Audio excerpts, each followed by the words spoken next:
પરમેશ્વરને તું શું પરખે? ભગવાનને આપણે શું ઓળખવાના? અથવા તો ભગવાનને આપણે શું સર્ટિફિકેટ આપવાના કે આપ ભગવાન છો કે નથી? પ્રારંભ કરીએ કંઈક જુદી રીતે.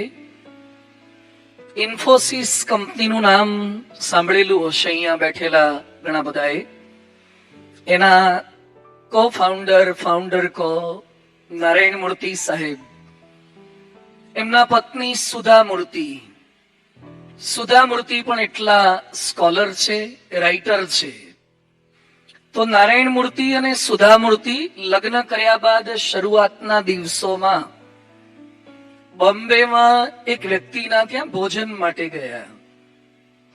ત્યાં જમણવારનું એમને આમંત્રણ મળ્યું હતું એક પૈસાદાર વ્યક્તિના ત્યાં. ત્યાં એમને ચાંદીના વેસલ્સમાં, ચાંદીના વાસણમાં જમાડવામાં આવ્યા. હવે વર્ષો પહેલાનો આ પ્રસંગ છે. એ સમયે ચાંદીના વાસણમાં જમાડવા એટલે બહુ જ ધનિક વ્યક્તિ હોય તો શક્ય બને. એટલે જમીને પછી બંને પાછા પોતાના ઘરે આવ્યા. એ સમયે સુધા મૂર્તિએ પોતાના પતિ નારાયણ મૂર્તિ સાહેબને વાત કરી કે પેલા લોકો કેટલા ગરીબ છે. એટલે નારાયણ મૂર્તિ સાહેબને આશ્ચર્ય થયું કે કેમ તમે એમને ગરીબ કહો છો? ચાંદીના વાસણમાં તો આપણને જમાડ્યા, એ તો ધનિક કહેવાય, પૈસાદાર કહેવાય. એ સમયે સુધા મૂર્તિ એવું બોલ્યા કે they did not have a single book in their drawing room. તેમના ડ્રોઈંગ રૂમમાં એક પણ સમ ખાવા પૂરતું પુસ્તક પણ નહોતું. માણસ પૈસાદાર છે એ ચાંદીના કે સોનાના વાસણથી નક્કી ન થાય. એના ઘરમાં સારા પુસ્તકો, સારા શાસ્ત્રો સમજાવે એવા ગ્રંથો છે કે નહીં, એનાથી એની અમીરી નક્કી થાય છે. જે આપણને સન્માર્ગે દોરે, સગવડો ન દોરી શકે, સવલતો ન દોરી શકે, શાસ્ત્રો દોરી શકે. થોડા વર્ષો પહેલાનો બીજો એક પ્રસંગ છે સમર્થ સ્વામી રામદાસનો, જેમણે છત્રપતિ શિવાજી મહારાજને અદ્ભુત પ્રેરણા આપી હતી, બળ આપ્યું હતું, તૈયાર કર્યા હતા. ઘડતરમાં એમનો પણ અનેરો ફાળો હતો. એ રામદાસ સ્વામી એકવાર એક ગામની અંદર ભિક્ષા માંગવા માટે ગયા અને ભિક્ષા માંગતી વખતે પોતે બોલતા, રઘુનાથ સમર્થ. જેમ આપણે નારાયણ હરે સચિદાનંદ પ્રભુની આહલેખ લગાવીએ જોડી પરવે, એમ રઘુનાથ સમર્થ કહેતા. રઘુનાથ એટલે ભગવાન શ્રી રામચંદ્રજી, રઘુનાથ સમર્થ છે, આવું પોતે બોલતા. એક ઘરેથી એક મહિલા વર્ગ ભિક્ષા આપવા માટે આવ્યું. ભિક્ષા એમણે સ્વીકાર કર્યો. પેલા મહિલા ભક્તે વાત કરી કે ગુરુજી કંઈક ઉપદેશ આપો ને. તો રામદાસ સ્વામી એવું બોલ્યા કે આજે નહીં, કાલે ઉપદેશ આપીશું. એટલે બાઈને એમ કે આજે સમયની કઈ સાનુકૂળતા નહીં હોય. રામદાસ સ્વામી નીકળી ગયા. બીજા દિવસે પાછા ભિક્ષા માંગવા માટે આવ્યા. આહલેખ લગાવી રઘુનાથ સમર્થ. એટલે પેલી બાઈ કે છે કે આજે તો મેં આપના માટે દૂધપાક સરસ બનાવ્યો છે, ઉભા રહો, હું સરસ મજાનો દૂધપાક લઈને આવું. પેલી બાઈ જેવી દૂધપાક લેવા માટે ઘરમાં ગઈ અને રામદાસ સ્વામીએ પોતાની પાસે જે કઈ પાત્ર હશે, ભિક્ષા પાત્ર, ભિક્ષા ગ્રહણ કરવા માટેનું, એની અંદર વાંકા વળીને થોડી ધૂળ, માટી, કચરો, સડેલા શાકભાજી ત્યાં થોડા પડ્યા હોય એ બધા નાખી દીધા. પેલા મહિલા ભક્ત આવ્યા અને આવીને દૂધપાક આપવા જતા હતા, ત્યાં ભિક્ષા પાત્રમાં બધો કચરો જોયો, ધૂળ ને બધું. એટલે કે સ્વામીજી આ બધું શું છે? આ સાફ કરી નાખો, ઊંધું કરી નાખો, તો પછી હું દૂધપાક આપું. તો રામદાસ સ્વામી કે ભલે રહ્યું, એ ચાલશે, દૂધપાક આપો ને, દૂધપાક એમાં નાખો. પેલી ભાઈ કે એમ થોડું ચાલે, આ બધો કચરો છે અંદર. તો રામદાસ સ્વામી કે છે કચરો ભલે ને રહ્યો, કચરો તો થોડોક છે, દૂધપાક કેટલો સરસ છે, દૂધપાક આપી દો આમાં. પેલી બાઈ કે છે દૂધપાક ગમે તેટલો સરસ હોય પણ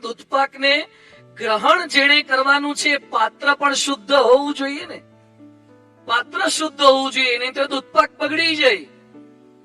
રામદાસ સ્વામી કહે છે, હું એટલે જ તમને કહું છું કે ઉપદેશની વાત કરી છે દૂધપાક જેવી છે, પણ સાંભળતા પહેલા તમારું પાત્ર તમારે પવિત્ર કરવું પડશે, તો મારા દૂધપાકની વેલ્યુ કંઈક વધશે. પાત્ર તમારે પવિત્ર કરવું પડશે. આપણી પાસે વચનામૃત એવો ધર્મ ગ્રંથ છે જે પોતે અમૃત છે, દૂધપાક નહીં, અમૃત છે. એ પોતે આપણા પાત્રમાં ઢળવા માંગે છે, ભળવા માંગે છે. આ વચનામૃતની વિશેષતા એ છે કે આપણા પાત્રમાં આવશે પણ ખરો અને પાત્રને સાફ સુફી કરતો પણ જશે, પાત્રને શુદ્ધ કરતો જશે. જેમ વરસાદ વરસે છે તો જે કઈ અગાસી પર કે કોઈક ઝાડ ઉપર કે કોઈક સ્થળ ઉપર મલિનતા હોય તો એ પાણી પહેલા મલિનતાને ધોઈ નાખે છે અને પછી એ સ્વચ્છ પાણી પાછું ત્યાં એકત્રિત થાય છે. તો એમ વચનામૃત એ ભગવાન સ્વામિનારાયણની વાણી છે. એ આપણામાં જે કઈ નાને મોટે અંશે મલિનતા હોય એ મલિનતાને ધોઈ નાખે અને અંદર પવિત્રતા એ પીરસે છે. આજે આ વિષયને સમજવા માટે વચનામૃત આપણે સમજવું છે. ગરડા મધ્ય પ્રકરણનું 53મું વચનામૃત છે. સ્વામિનારાયણ હરે વચનામૃત ગરડા મધ્ય પ્રકરણનું 53મું. પોતાનો અવગુણ ન સૂજે એ જ મોહ તેનું. શું છે વચનામૃતનું મથાળું? પોતાનો અવગુણ ન સૂજે એ જ મોહ તેનું. મોટે ભાગે મોહ એ કોને કહેવામાં આવે છે? મોહ એટલે કે આસક્તિ, મોહ એટલે કે આકર્ષણ. ઇંગ્લિશમાં મોહ એટલે કે એટેચમેન્ટ, અફેક્શન. કોઈકના પ્રત્યે તમને બંધન થઈ જાય, વધારે પડતી લાગણી થઈ જાય, અતિરેક થઈ જાય, એ મોહ છે. અને અધ્યાત્મ માર્ગે મોહ બંધનકારી છે, જન્મ મરણનું કારણ છે. ભરતજી બહુ જ પવિત્ર હતા, સત્વગુણી હતા, પણ ભાગવત કહે છે કે ભરતજી શેમાં મોહ પામ્યા હતા? મૃગમાં મોહ પામી ગયા, જેને કરીને એમને પુનર્જન્મ લેવો પડ્યો. પણ એક કવિએ સરસ લખ્યું છે, એક મૃગ કે કારણે ભરત ધરી તિંડે, તુલસી ઉનકી ક્યા ગતિ જો ગટગટ કરત સને. ભરતજીને તો ખાલી એક મૃગલામાં મોહ થયો તો પણ જન્મ ધારણ કરવો પડ્યો, તો આપણે તો કેટલા મૃગલા છે. જેના પ્રત્યે અતિશય પ્રીતિ આસક્તિ આપણને થાય છે. બાલ્ય અવસ્થામાં આપણને રમકડામાં પ્રીતિ થતી.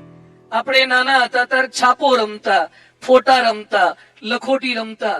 અત્યારે હવે લખોટી જોઈને મન થાય આપણને કે મારી લખોટી તું લઈ ગયો. પણ એ વખતે આપણને મોહ હતો કે લખોટી માટે ઝઘડતા ને મારામારી કરતા. આ ઉત્તરાયણ આવે અને એક પતંગ માટે છોકરાઓ કેવી મારામારી કરે છે, નાના જે હોય પતંગ માટે. એને મોહ છે. આપણે એ કાગળ માટે માથાકૂટ કરીએ કે પેલી નોટના કાગળ માટે માથાકૂટ કરીએ? હવે સમજણા થઈ ગયા કે આ કાગળ માટે માથાકૂટ ના કરાય, આ કાગળમાંથી આવા ઘણા કાગળિયા આવી જશે. પણ એ મોહ છે. અમે એક બાઈના ઘરે પધરામણી ગયા અને એના છોકરાને રમવા માટે ખટારો હતો, ખટારો, પ્લાસ્ટિકનો ખટારો. પ્લાસ્ટિકના જેસીબી આવે છે, એને સંતોષ થાય કે આપણા ઘરમાં જેસીબી છે, પ્લાસ્ટિકનો ખટારો છે. તે અમારી ભેગો બીજો એક કાર્યકરનો છોકરો હતો, ત્યાં ખટારો જોઈ ગયો તો કે મને ખટારો આપ. તે પેલો આપે કઈ? તે ખટારા માટે બે બાખડ્યા. અમારી પધરામણી આમ જ પતી. ખટારાના સમાધાન માટે ખટારો, પાછો પ્લાસ્ટિકનો ખટારો. તે સમજે જ નહીં. તે પેલા કાર્યકર એના દીકરાને લઈ અને બજારમાં જઈને ખટારો લઈ આવ્યા. બે ખટારા વાળા થયા ત્યારે થોડી શાંતિ થઈ. એમાં પાછો પેલો જે નવો આવ્યો હતો ને કે જો તારા કરતા મારો ખટારો મોટો. મેં તો તું હાલ હવે અમાર ભેગો. આ ખટારામાં જ પચશે નહીં બધું પાછું. નાના છોકરાને આવું રમકડામાં ખટારો, થોડાક મોટા થાય એટલે મોબાઈલ, બાઈક, ગાડી, ચશ્માની ફ્રેમો, આ બધું ફ્રેન્ડશીપ, આસક્તિ. થોડાક મોટા થાય એટલે કપડા અને આ બધું આવે, દાગીના, આભૂષણો, મકાન, ગાડી, વાડી, સંપત્તિ, આ બધું જ મોહ પમાડે એવું છે. પરંતુ આ બધું બંધનનું કારણ છે. પણ અહીંયા એ મોહની વાત નથી કરતા. આ પણ મોહ સાચો જ છે, આનું નિરૂપણ પણ વચનાવૃતમાં થયેલું જ છે, પણ અહીંયા થોડીક જુદી વ્યાખ્યા આપી છે. કયો મોહ? પોતાનો અવગુણ ન સૂજે તે મોહનું રૂપ છે. મોટે ભાગે માણસ માત્રમાં ગુણ પણ હોય અને અવગુણ પણ હોય. માણસ માત્રમાં, આપણા બધામાં થોડા ગુણ પણ હોય, અવગુણ પણ હોય. વ્યક્તિએ એનું પ્રપોર્શન અલગ અલગ હોય, ટકાવારી અલગ અલગ હોય. કોઈકમાં ગુણ વધારે હોય, કોઈકમાં અવગુણ વધારે હોય, કોઈકમાં સપ્રમાણ હોય, કોઈકમાં ગુણ વધારે હોય, અલગ અલગ હોય. જેમ જેમ સત્સંગમાં આવતા જઈએ એમ અવગુણનો ક્રાઇટેરિયા ઘટતો જાય અને ગુણનું પ્રમાણ, પ્રપોર્શન ધીમે ધીમે કરતા વધતું જાય. પણ આશ્ચર્યની વસ્તુ એ છે કે દરેક વ્યક્તિને પોતાના શું દેખાય? બોલો તો એક સાથે. અને બીજાના અવગુણ. દરેક વ્યક્તિને પોતાના ગુણ દેખાય અને બીજાના અવગુણ દેખાય. પોતાના અવગુણ દેખાય જ નહીં. એકવાર એક ભાઈ મોજા પહેરી અને મહેમાન ગતિએ ગયા. કોઈ પોતાના સગાવાલાના ત્યાં મહેમાન ગતિએ ગયા અને એમાં પેલા યજમાને જોયું તો આ ભાઈએ એક પગમાં કાળું મોજું અને એક પગમાં લાલ મોજું પહેર્યું હતું. આવું હોય, અડધું લાલ ને અડધું કાળું હોય તો ફેશન કહેવાય, પણ એક પગમાં લાલ ને એક પગમાં કાળું. એટલે પેલા યજમાને પૂછ્યું કે આ શું કર્યું છે? આવા કઈ મોજા લેવાય? આવા મોજા પહેરાય? એ કે આ મોજાની જોડે આવી ભંગાર છે, ખરાબ આપી છે. આમાં એક લાલ છે ને એક કાળું છે. દુકાનદારે જ એવો છે, મેં 2 જોડ મોજા લીધા, એમાં આ જોડે ખરાબ આવી અને ઘરે જે પડ્યા છે ને એમાં એક લાલ છે ને એક કાળું જ છે. શું કીધું? ઘરે જે પડ્યા છે એમાં એક લાલ છે ને એક કાળું જ છે. 2 જોડો ખરાબ આપી છે. હવે કોણ ખરાબ હતું? હારો સમજતો નથી, ઊંધું ચત્તું કરી નાખ્યું, પછી લાલ કાળું જ થઈ જાય ને. પણ આપણને છે ને પોતાના અવગુણ દેખાતા નથી. એટલું જ નહીં, દેખાતા નથી પણ અવગુણ છે જ નહીં એમ માનીએ છીએ. દેખાવું નહીં એ વસ્તુ થોડીક જુદી છે, પણ અવગુણ છે જ નહીં એમ માનવું એ તો વધારે ખતરનાક છે, વધારે જોખમી છે. એટલે આપણે એ લેવલ સુધી પહોંચી ગયા છીએ. અત્યારે એક ચિઠ્ઠી આપવામાં આવે સભામાં બધાને અને કહેવામાં આવે કે દરેક વ્યક્તિએ પોતાના ગુણ પણ લખવાના અને અવગુણ પણ લખવાના. અને આપણે બધા લખીએ તો કયું ખાનું વધારે ભરાય? બરાબર ને? આપણને આપણા અવગુણ લખવા જાવ ને તો એમ લાગે કે ના ના યાર, આ તો છે જ નહીં. અને ગુણમાં તો એટલો નિબંધ લખાઈ જાય ને 2-3 પાનાનો, બહુ ટોપ નિબંધ લખાઈ જાય, આપણા ઉપર આખી આત્મકથા લખાઈ જાય એટલું થાય. પરીક્ષામાં નપાસ થાય તો પણ વાંક કોનો? સુપરવાઇઝરનો, બોર્ડનો, પેપર કાઢનારનો, કમ્પ્યુટરનો. નશો કરીને વડોદરામાં અકસ્માત કર્યો, અમદાવાદમાં અકસ્માત કર્યો, 8-9 જણાને અમદાવાદમાં ઉડાડ્યા, વડોદરામાં એકને મારી નાખી અને બાકીના 7-8 ને ઘાયલ કરી દીધા. તો એ શું વ્યક્તિ પોતે બોલે કે ના ના મારો તો વાંક જ નથી? આટલા તમારા થકી ગુજરી જાય છે તો એ કોઈને પોતાનો વાંક દેખાતો નથી. બધાને ખબર છે કે આ વ્યક્તિ દોષિત છે, છતાં પણ આ જમાનો એવો થઈ ગયો છે ને કે અવગુણ પૈસા આપે એટલે અવગુણ દેખાતા બંધ થઈ જાય.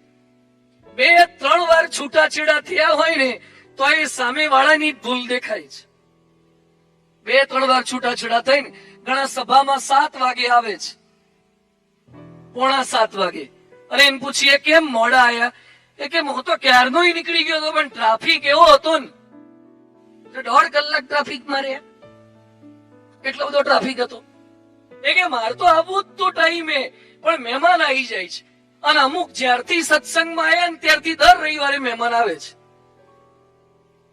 રવિવારે જ આવે છે, બોલો, સભાના ટાઈમે જ મહેમાન આવે છે. દર રવિવારે મોડા આવે છે.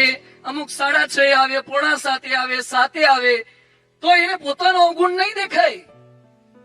સભામાં બાકીના બધા બેઠા હોય, વહેલા ઉભા થઈને જતા રહેશે, હજી આરતી બાકી હોય, વિદાય શ્લોક બાકી હોય, ઉભા થઈને જતા રહે. કેમ?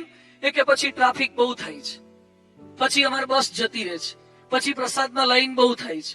એના કારણો બધા એટલા વ્યાજબી બતાવે ને તમને એમ જ લાગે કે તને તો અડધી કથા ઉભો જ કરી દેવો જોઈએ, છેલ્લે નહીં અડધી કથા તને મોકલી દેવો જોઈએ. એને પોતાના અવગુણ દેખાય જ નહીં કે હું ભૂલ કરું છું, ખોટું કરું છું. એટલે મહારાજા વતનાવતમાં સમજાવે છે પોતાનો અવગુણ દેખાતો નથી. બીજું કહે છે કે જીવ માત્રને પોતાના ડાપણનું અતિશય માન હોય છે. જીવ માત્રને શેનું માન હોય? પોતાના ડાપણનું. બાળકો અમારી પાસે આવે સંતો પાસે અને મેં પૂછીએ બેડ બોય કે ગુડ બોય, તો શું બોલે? Good boy. હા, વહળી હંચો આખી સોસાયટીને કરે એવો હોય, વળના વાંદરા ઉતારે એવો, તો એ પાછો શું કે? Good boy. આપણે કહીએ કે કોણ ડાયો? તું ડાયો કે ગાંડો? હું ડાયો. બધા જોજો નાના છોકરા આવું બોલે છે અને આપણે બોલતા નથી, પણ ડાયા તો માનીએ જ છે. કેટલાક લોકોને ભગવાન તરફથી એવી ફરિયાદ હોય છે કે મને રૂપ બરાબર ન મળ્યું, હાઈટ બરાબર ન મળી, વેઇટ બરાબર ન મળ્યું, ઘરવાળા બરાબર ન મળ્યા, પડોશી બરાબર ન મળ્યા, સાસુ બરાબર ન મળ્યા, જમાઈ બરાબર ન મળ્યા, સંતાન બરાબર ન મળ્યા. આ બધી ફરિયાદ હોય, પણ એક બાબતે ફરિયાદ નથી હોતી. કોઈની એવી ફરિયાદ હોય છે કે ભગવાને મને બુદ્ધિ માપની ના આપી, ભગવાને મને ગાંડો બનાવ્યો, ભગવાને મને બુદ્ધિ ઓછી આપી. એવી કોઈ ફરિયાદ છે? લગભગ બધાને એમ જ છે કે ના, બુદ્ધિ તો માપની જ છે. જો બુદ્ધિ બધાને ઇનફ લાગે છે, બીજાને ગાઈડ કરે એટલી બુદ્ધિ બધામાં લાગે છે, બોલવા ચાલવામાં પોતાની જાતને એક્સપર્ટ જ માને, અને ઘણા તો દરેક વિષયના એક્સપર્ટ. અમુક રાજકોટમાં હાલતા ચાલતા ગૂગલ હોય છે, મંદિરમાં હોય છે, અહીંયા આવે છે સભામાં, એની પાસે તમે ઉભા રહો ને એટલે દરેક બાબતમાં કોમેન્ટ આપે જ, દરેક બાબતમાં માર્ગદર્શન આપી જ જાય. રિયલ એસ્ટેટ હોય કે બાંધકામ, શેર બજાર હોય કે ટેરિફ, માર્કેટિંગ યાર્ડ હોય કે પેલું સટ્ટા બજાર હોય, લગ્ન હોય કે છૂટાછેડા, ઘર લેવાનું હોય કે વેચવાનું, અમેરિકાનો પ્રોબ્લેમ કહો કે અફઘાનિસ્તાનમાં, એમાં એને સલાહ આપી જ હોય. એટલું એનું ડાપણ હોય છે ને કે બધી મને ખબર પડે. ડાપણ બોલવામાં નથી, ડાપણ શાંત રહેવામાં છે, પૂછે ત્યારે બોલવામાં છે. અત્યારે તો છે ને એક એક ફિલ્ડમાં એક્સપર્ટ થવાય અને એને જ બોલાય. જે એમડી હોય ને એ ઓપરેશનની વાતો ના કરે અથવા ઓપરેશન કરવા ના લાગે, એ એમએસ પાસે કરાવાય. દાંતના ડોક્ટર બધા બીડીએસ કહેવાય, પણ બીડીએસ માં કેટલા ફેરફાર હોય છે, કેટલું સ્પેશિયલાઇઝેશન હોય છે. ચોકઠાના જુદા હોય, બરાબર ને? ચોકઠાના જુદા, રૂટ કેનાલના જુદા, પેલા બક્કલ ભરાવે છે ને બક્કલ વાળા જુદા. હમણાં મેં એક ડોક્ટરને ફોન કર્યો, એક છોકરાને રૂટ કેનાલ કરવાની હતી. મને કે સ્વામી હું તો જડબાનો એક્સપર્ટ છું. બધું પણ તમને આવડતું ના હોય? મને કે ના ના, પેલા શીખ્યા હોય, પણ હવે વર્ષોથી જડબાની પ્રેક્ટિસ કરું છું. જે ડોક્ટર બધું શીખ્યા હોય તો એ પોતે પોતાનું ફિલ્ડ સિવાયનું કેસ હાથમાં જ લેતા નથી. એમ ઘણા સત્સંગમાં હજી તો નવા આવ્યા હોય અને પાછા કોકને શું કે માપે માપે કરવાનું, બહુ વધારે પડતું દોડ દોડ નહીં કરવાનું. અને પાછા બીજા નવા આવે ને સલાહ આપે એ કે ભ્રમરૂપ થવું હોય ને તો આવું કરો, પોતે તો થયો જ ના હોય. પાછો હજી તો કંઠી એક શેરવાળી પહેરતો હોય, ડુંગળી બહાર જઈને ખાતો હોય, અને પાછો પાકો ના થઈ બીજાને ડાપણનું માન. એટલે સતત દરેક વ્યક્તિને પોતાના ડાપણનું માન રહ્યા કરે છે, તો આપણે એમાંથી બહાર નીકળવાનું છે. પછી મહારાજ લખે છે વતનાવતમાં, પણ એમ વિચારે નહીં જે મને મારા જીવની ખબર નથી. વતનાવતમાં સરસ લખ્યું છે, એમ વિચારે નહીં જે મને મારા જીવની ખબર નથી. અને આ શરીરમાં જીવ રહ્યો છે તે કાળો છે કે ગોરો છે, લાંબો છે કે ટૂંકો છે. જીવ એટલે આત્મા, જીવાત્મા, સોલ, જેને ઇંગ્લિશમાં સોલ પણ કહે છે. એ જીવની વાત પછી સમજીએ, પેલા શરીરને સમજીએ. માનવ શરીરનો નાનામાં નાનો એકમ શું છે? સેલ. શું કહેવાય? આ રોડ પર આવે છે ને દુકાનમાં લાગે સેલ, એ સેલ કે પેલો બેટરીનો સેલ? કોષ, સેલ. આ સેલ આપણા બોડીમાં કેટલા સેલ છે? 37.2 ટ્રિલિયન કોષ છે. કેટલા? 37.2 ટ્રિલિયન. એક કોષમાં જે રચના છે ને, એક સિટીમાં જેટલું પાઇપલાઇન હોય ને પાઇપલાઇન, ઇલેક્ટ્રિફિકેશન, ટેલિફોનની લાઈનો એના કરતા વધારે જટિલ એક કોષમાં હોય છે. અને રોજ 33,000 કરોડ કોષ જૂના મરી જાય છે અને નવા જન્મી જાય છે. આ શરીરમાં 250 થી 350 હાંધા આવે છે. જો આ હાંધો છે, આંગળીનો હાંધો છે, પછી આ હાંધો છે, આ દેખાય ને, આ હાંધો છે, વચલો હાંધો છે, આ હાંધો છે, આ હાંધો છે, આ હાંધો છે, આ જુદા પ્રકારનો હાંધો. જો આમ જાય, નીચે લઈ જાઓ, હજી વધારે લઈ જાઓ, ભટકાઈ જાય.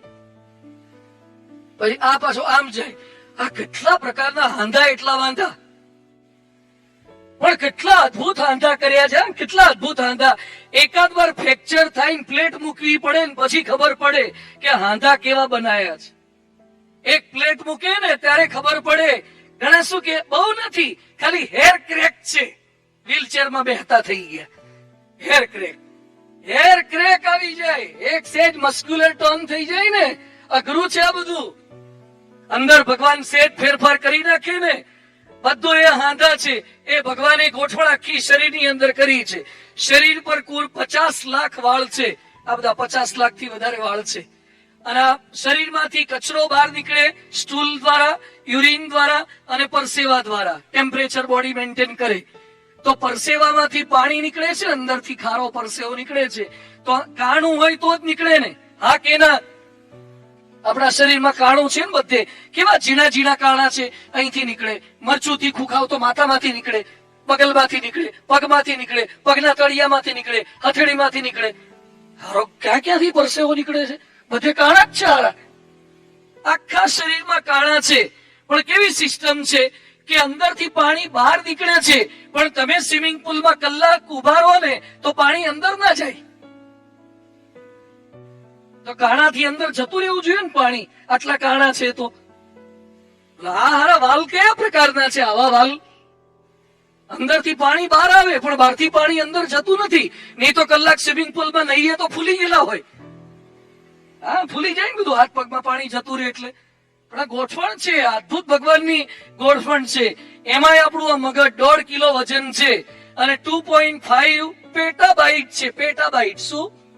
ટેરાબાઇટ નહીં, પેટાબાઇટ. ટેરાબાઇટ થી ઉપર 2500 ટેરાબાઇટ બરાબર 2.5 પેટાબાઇટ. 25 લાખ જીબી. કેટલું? તમારો ફોન કેટલા જીબી નો છે? ફોન કેટલા જીબી નો છે? 500 જીબી, 800 જીબી, 900 જીબી હોય. અને આ કેટલું છે? 25 લાખ જીબી ની કેપેસિટી આ બ્રેઇન ની છે. તો એ શું કે છે? સત્સંગ, શિક્ષણ, પરીક્ષામાં યાદ રહેતું નથી. શું યાર આવા ગપ્પા મારો છો? આટલું પેટાબાઇટ નું આવું મગજ આપ્યું છે ને તોય પાછા એમ કે છે કે યાદ રહેતું નથી. અને શરીરમાં જે ચેતા તંત્ર છે એની જે જોડ છે 86 બિલિયન એટલે 8,600 કરોડ ન્યુરોન છે. અને જે સંદેશા વ્યવહારની આપલે થાય છે 1 કલાકના 432 કિલોમીટરની સ્પીડે આપલે થાય છે સંદેશા વ્યવહાર. અને તોય અમારા અંકુરભાઈ છે ન્યુરોસર્જન ને બધા ન્યુરોલોજીસ્ટ ને બધા ખબર પડતી નથી કે મગજમાં કયા ભાગમાં યાદ રહે છે. સુઈ જાય ત્યારે કોણ હોઈ જાય છે? ચલો આપણે સુઈ જઈએ ત્યારે સુઈ કોણ જાય છે? બોલો તો બધા. સુઈ કોણ જાય? મન સુઈ જાય છે. તો મન તો હારું સપના જોવે છે. મગજ સુઈ જાય છે, હૃદય સુઈ જાય છે. સુઈ કોણ જાય છે? અને સુવાની જરૂર કેમ છે? સુવામાં મજા કેમ આવે છે? પથારીમાં, કથામાં, જ્યાં જગ્યા મળી નથી ત્યાં ખેંચી નથી. હા, ચાન્સ મળ્યો નથી, ખેંચી નથી. તે સુવાથી અંદર એનર્જી શું આવી જાય છે? સુઈ જ જવાનું. તો આ બધું મગજમાં કઈ રીતે ચાલે છે? મગજ ઓળખાતું જ નથી. 5-10% માંડ ન્યુરોસર્જનો સમજી શક્યા છે. એવું ખતરનાક મગજ છે. તોય જીવ માત્ર ને ડાપણ નું માન હોય કે મારા જેવો બુદ્ધિશાળી કોઈ નહીં. જા જા હવે બુદ્ધિશાળી વાળી. તને તારું મગજ સમજાતું નથી. પાછો એક લેખ લખતા આવડી ગયો એટલે બુદ્ધિશાળી, એક કવિતા લખતા આવડી ગઈ, એક પ્રવચન કરતા આવડી ગયું, એક કોમેન્ટ કરતા આવડી ગઈ એટલે બુદ્ધિશાળી થઈ ગયો.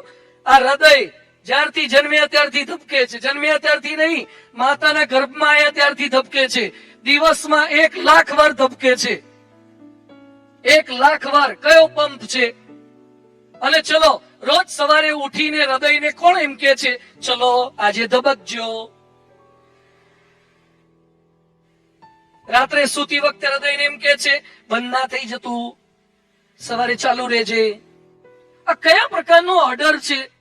આપણે કહેતા નથી તો એ સારું કામ કરે છે, અને આપણે કઈ કઈ થાકી ગયા તો અમુક કામ નથી કરતા. આ હૃદય ધબક્યા જ કરે છે, ધબક્યા જ કરે છે. હાર્ટ એટેક ના આવે, તકલીફ ના થાય, કોલેસ્ટ્રોલ ભેગું ના થાય ત્યાં સુધી. આ હિલિંગ સિસ્ટમ સમજાવો. શરીરમાં જે રૂજ આવે છે, ડોક્ટર ખાલી કાપવાનું કામ કરે છે. ડોક્ટર રૂજ નથી લાવતા, રૂજ તો ભગવાન લાવે છે. રૂજ ભગવાન લાવે છે. સમજી બતાવો, રૂજ આવે છે એમાં શું થાય છે, ક્યાંથી રૂજ આવે છે? અને રૂજ આવતી બંધ થઈ જાય તો ડોક્ટરને કોક ઓપરેશન કરો. બીપી હાઈ હોય ત્યારે ઓપરેશન કરો, સુગર હાઈ હોય ત્યારે ઓપરેશન કરો. ના કરી શકે. સુગર હાઈ હોય ત્યારે, બીપી ફ્લક્ચ્યુએટ થતું હોય ત્યારે ઓપરેશન ના કરી શકે. તો આવી શરીરની રચના દેવાનંદ સ્વામી લખ્યું, ધીરજ ધરતું અરે અધીરા, ઈશ્વર પૂરે અન્ન જો, હાડ માંસના હૈયા વચ્ચે દેવે સર્જ્યા દૂધ જો. બાળક જન્મે અને માતાને દૂધ આવી જાય. ક્યાંથી દૂધ આવ્યું? શરીરમાં દૂધ એ પીએ છે એનું આવે છે. દૂધ ના પીવે તો એ દૂધનું સર્જન થાય છે. આ ભગવાન આવા સર્જક છે. અને મૃત્યુ પામેતા શરીરમાંથી શું નીકળી જાય છે? ક્યાંથી નીકળી જાય છે? ક્યાંથી નીકળે? કાનમાંથી, મોઢામાંથી, નાકમાંથી શું નીકળે છે? આત્મા નીકળે છે. કયા ડોક્ટરે કે કયા વિજ્ઞાને સાબિત કરીને બતાવ્યું કે શું નીકળે છે? તરત આપણે એને સળગાવવા લઈ જઈએ છીએ. તો આવું અદ્ભુત રચના શરીરની છે. ન્યૂટન બોલી ગયા કે માનવ શરીરનો અંગૂઠો જોઉં છું તેમ લાગે છે કે મારી બુદ્ધિ શક્તિ આવડત કાંઈ નથી. માનવ શરીરના અંગૂઠાની છાપ જોઈએ ત્યાં આવું શરીર, માનવ શરીર, એના પર કલાકો માનવ શરીરની વાતો થાય એવું છે. એમાં પાછા બીજા જીવો તો કેટલા છે. આ મકોડા કીડીઓ, આ ચોમાસામાં વરસાદ પડે અને જે મકોડા આવે છે એ કયા ગામથી આવે છે? બીજા દિવસે તો આમ વજનમાં હાવરણાથી કાઢવા પડે. ક્યાં જન્મી ગયા? બોલો, સમજાવો, કારણ આપીને બતાવો. મકોડા ક્યાંથી આયા? જે ડાપણ બહુ કરતો હોય ને કહેવાનું કે ચોમાસામાં મકોડા આયા ક્યાંથી? આ તમારે સફરજન આખું નાખવું હોય અને અંદર કીડા પડે છે, એ ક્યાંથી આવે છે? કારણ આપીને સમજાવો. કારણ આપીને સમજાવો. બહુ બુદ્ધિ હોય ને. ચલો હું પ્રશ્ન પૂછીશ, એને જવાબ આપજો. કેળું કેવું હોય? ગળ્યું કહેવાનું તમારે બધાએ. કેવું હોય? ચીકુ કેવું હોય? કેરી કેવી હોય? દ્રાક્ષ કેવી હોય? થોડી ખાટી પણ ગળી તો હોય જ ને. ગળી હોય. પાઇનેપલ કેવું હોય? આ બધા ગળપણને અલગ અલગ સમજાવો. કેળાનું ગળપણ ને ચીકુનું ગળપણ સરખું છે? સમજાવો. કેરી કેવી ગળી હોય? તોય સમજાવો. કેરીનો ટેસ્ટ તો સમજાવો. એટલે આપણે કેરી નથી સમજાવી શકતા. શું આપણી બુદ્ધિ શક્તિ આવડત? આ કીડી ને માછલીઓ ને આ બ્લુ વેલ છે ને 29.9 મીટર લાંબી હોય છે. બ્લુ વેલ અને એને 199 ટન વજન, 199 ટન વજન, અને મગજ 7 કિલોનું, લીવર 1000 કિલોનું, 90 વર્ષ જીવે. હમણાં મેં સંશોધન કર્યું, બ્લુ વેલ જે ઉલટી કરે છે ને, ઉલટી, બ્લુ વેલ, એની ઉલટીમાંથી સ્પ્રે બને છે, પરફ્યુમ બને છે.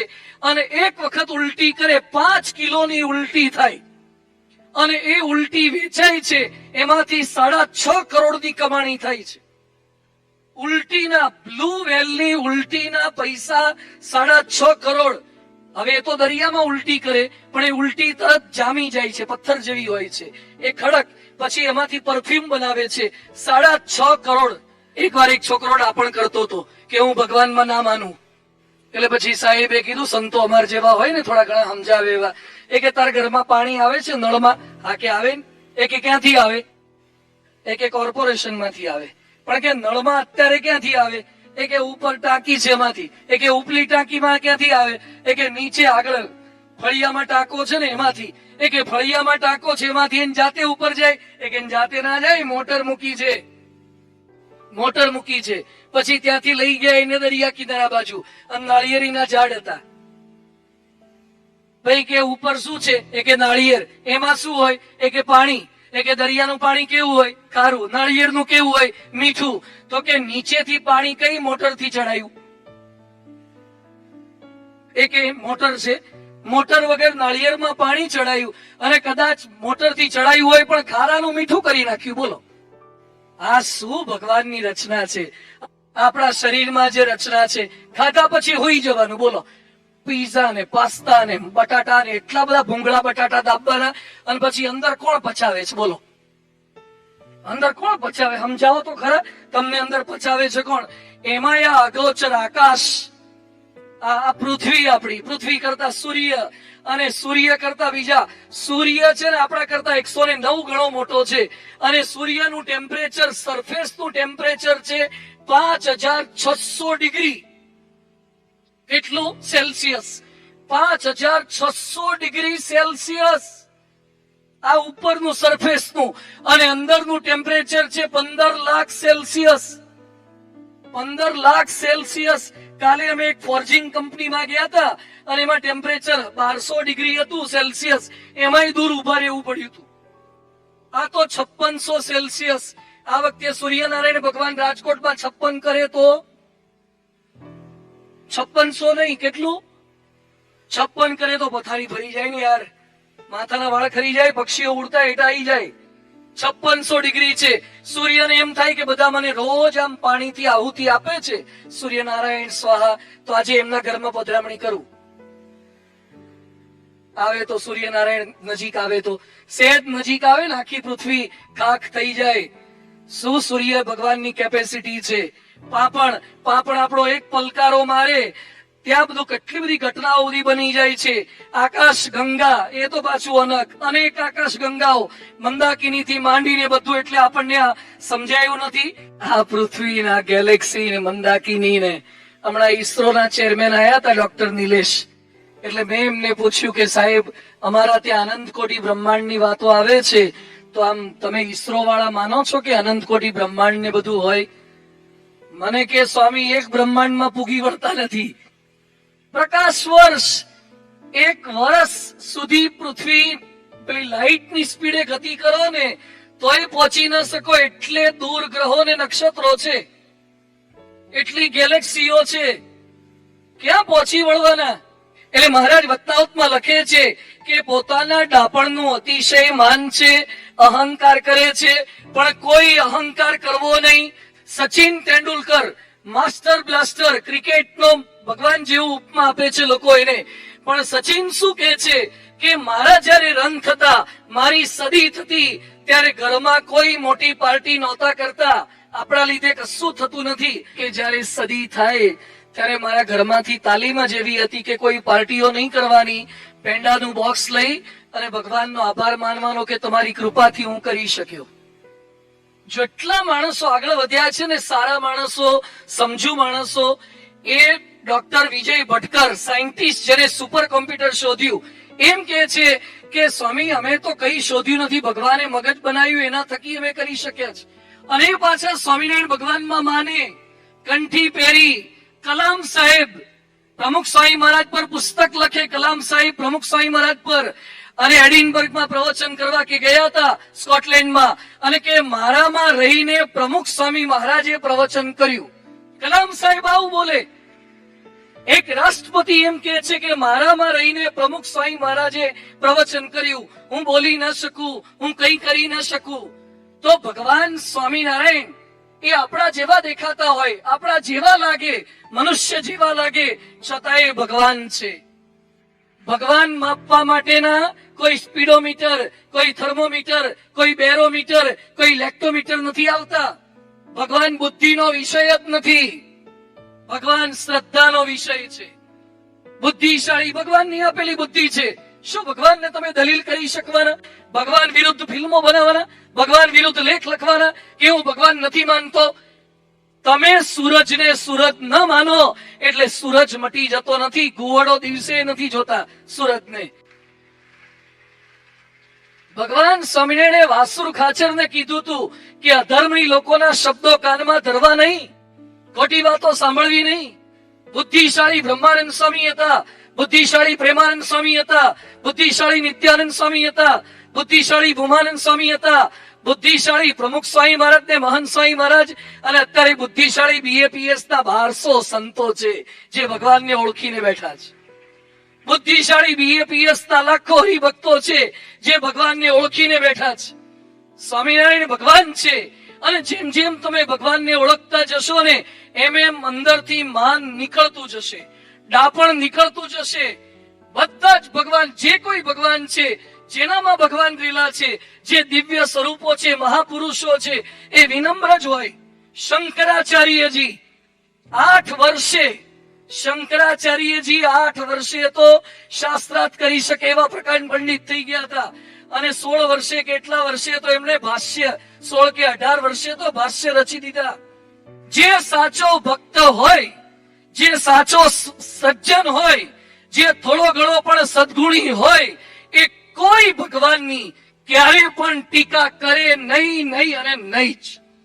જે સાચો ભક્ત હોય, ભગવાનનો મહિમા જ સમજે. કોઈ પણ ભગવાન હોય, ભગવાન પ્રત્યે આદર જ હોય.